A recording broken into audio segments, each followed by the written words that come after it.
Hi everybody, Dan Oman here with some exciting news. DRF Formulator, the gold standard in past performance information, is now free, exclusively on DRF Bets. Join DRF Bets with the promo code WINNING, get a $250 first deposit match bonus, a $10 free bet, and free Formulator already uploaded to your account. Access Formulator's premium features, including sortable trainer stats, race replays, personalized trip notes, and lots more. Free Formulator, exclusively on DRF Bets.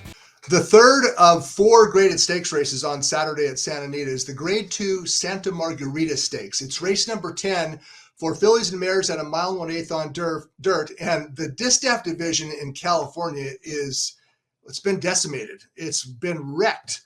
As time goes by, began the season as the top older filly or mare in California. She won the Grade 1 Beholder Mile and has since retired. Cece, a Grade 1 winner, long and short. She ran last weekend in the Apple Blossom.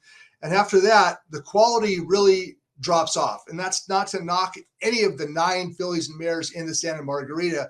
But when you compare this field to the field that ran last weekend at Oaklawn Park in the Apple Blossom, that was Latruska and Clairiere running 1-2, Cece finishing third, or Malathot, who won the Double Dog Dare at Keeneland, or even next week when She Dares the Devil returns in the La Troyenne at Churchill Downs. All the strength in the distaff division is outside California, and it's probably going to stay that way until somebody emerges. So let's see if somebody can emerge and take a look at the field for the Santa Margarita. It's race number 10, a mile and 1/8 on dirt, and there's no superstars in this field. In fact, only one of the 9 starters has won a graded stakes race in the United States against older. There are a couple other graded or Group 1 winners in the field. Blue Stripe was a graded stakes winner, a group stakes winner in Argentina. She's making her first start since the Breeders' Cup Distaff. And Varda won a Grade 1 as a 2-year-old 2 years ago. But when you're talking about current form, really, Miss Bigley is the current class of the field. And she is good and she is reliable. I want to say she's fast, but that would be a lie because she's not. And the truth of the matter is there's nobody in this field who is particularly fast. None of these fillies and mares run big numbers. It's kind of a nondescript bunch. But when it comes to the admiral consistency, well, Miss Bigley is as consistent as any. Let's take a look at her last couple starts, including the Beholder Mile at Santa Anita. That's as time goes by, winning for fun. Miss Bigley, she was an 8-1 long shot in this race. And for a brief moment, about the 8th pole, it looked like maybe she was going to give, as time goes by, a battle. But as time goes by, it's too tough. Was too tough, at least at Santa Anita. And she holds off Miss Bigley. But Miss Bigley finished 7 lengths clear of third. An important race for her because now Miss Bigley is Grade 1 placed. And her previous start was also important. That's Ramon Vasquez and Miss Bigley behind horses waiting for room in the Grade 3 Bayacoa at Oaklawn Park. And the reason this was important, now Miss Bigley becomes a graded stakes winner. For a filly or mare to become graded stakes placed, Grade 1 placed, a graded stakes winner, that increases their residual value as a broodmare exponentially. So a big effort, a big win by Miss Bigley, an important win. She's a graded stakes winner, Grade 3 winner. And now on Saturday, she'll try to become a Grade 2 winner. She is as consistent as they come. She's made 10 starts. She's made more than 10 starts. Her last 10 starts include 10 in the money finishes and 4 wins. She had a big workout last weekend. She comes into the race in top form. And Miss Bigley is clearly the horse to beat. Now, I mentioned speed figures earlier, and I just want to touch on that briefly. The highest speed figure earned by any of these fillies or mares in the Santa Margarita is a 94 earned by Miss Bigley a year ago. The last 30 years, the Santa Margarita has been won with a filly or mare who earned a 95 or higher.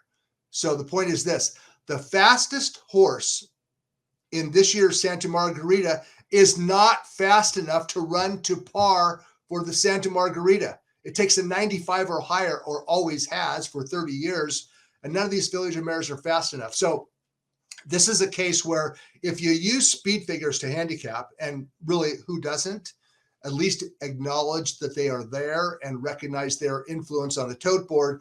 But in the case of the Santa Margarita, I don't really think speed figures are all that important because none of these horses are fast. None of these fillies or mares are fast. There's a horse that's on her way up. Her name is Park Avenue, and she crushed an N2X last time out on grass. Let's roll the tape on the allowance win by Park Avenue. Yeah, I know the Santa Margarita is on dirt, and this is a turf race. But Park Avenue is a relatively lightly raced daughter of Quality Road. Sometimes the Quality Roads can take a little while to come around. And when they do, who knows where they will level off. She got loose on the lead this day, Park Avenue did, but she dominated the field. She earned a 90 buyer speed figure and won for fun. Now, you look at the surface and go, well, the reason she moved up is because it was grass. But Park Avenue has also won on dirt. And the reason for her big effort last time out, in the opinion of trainer John Sadler, is that she's just now coming into her own. Sadler describes Park Avenue as quirky. There's been some things about her that have taken a while to figure out, but her most recent win on grass gives her a big chance on dirt Saturday. She also has a forwardly placed running style against a field where the pace scenario is relatively murky. Park Avenue should be forwardly placed. She might even make the lead outright. That mile 1/8, that grass race was at a mile 1/8, same distance that she will be running at on Saturday on dirt in the Santa Margarita. I almost picked Park Avenue on top, and I might bet on her depending on the price. I really have no idea where bettors are going to land in this race. Miss Bigley is likely to start favored, and if she goes really short, I might take a stand against the most probable winner in the field. I wouldn't mind betting on Park Avenue if her odds are in the 9-2, 5-1 range, which might be wishful thinking. There's another horse in this field that should be a big price because her last race was really horrible. And I'm referring to Midnight Jamboree. She was odds on last time out in a one other than, coming off a big starter allowance win, and she completely misfired. She was wide, she was forwardly placed, chasing a relatively hot pace, and Midnight Jamboree just ran poorly. She finished third in the 4-horse field. But 2 starts back, Midnight Jamboree, she won a starter allowance race as if she might have a chance to knock off a soft graded stake race like the Santa Margarita. Let's take a look at Midnight Jamboree's win February 25th. It was a starter allowance, so for fillies or mares who have run for a tag. But Midnight Jamboree was decisive in victory. Look at the size of this mare. She's the biggest horse in Bill Sparr's barn. She's 17 hands, and she won by more than 4 lengths going away. Now, the number wasn't that great. It was an 81. The career best number by Midnight Jamboree is 83. As I said earlier, this race, I'm not going to worry about low figures because they all earn low figures. Now, recognizing that Miss Bigley is the likely favorite in the Santa Margarita, where would Midnight Jamboree stack up against Miss Bigley?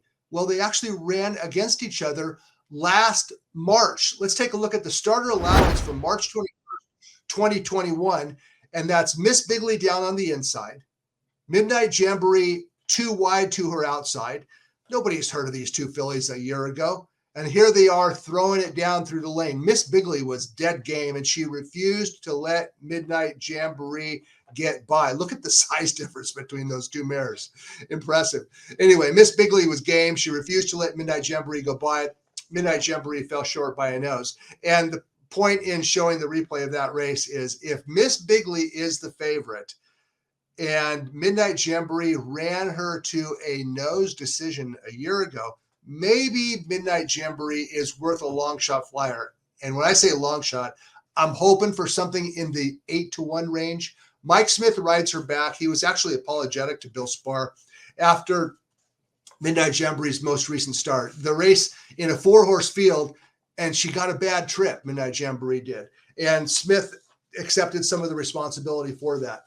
Midnight Jamboree, a long shot flyer, Park Avenue, an improving Quality Road filly, and Miss Bigley, the horse to beat in the Santa Margarita. This is a race where you can make a case for a lot of horses. But in my top 3, Miss Bigley, Park Avenue Midnight Jamboree. It's race number 10, Saturday at Santa Anita.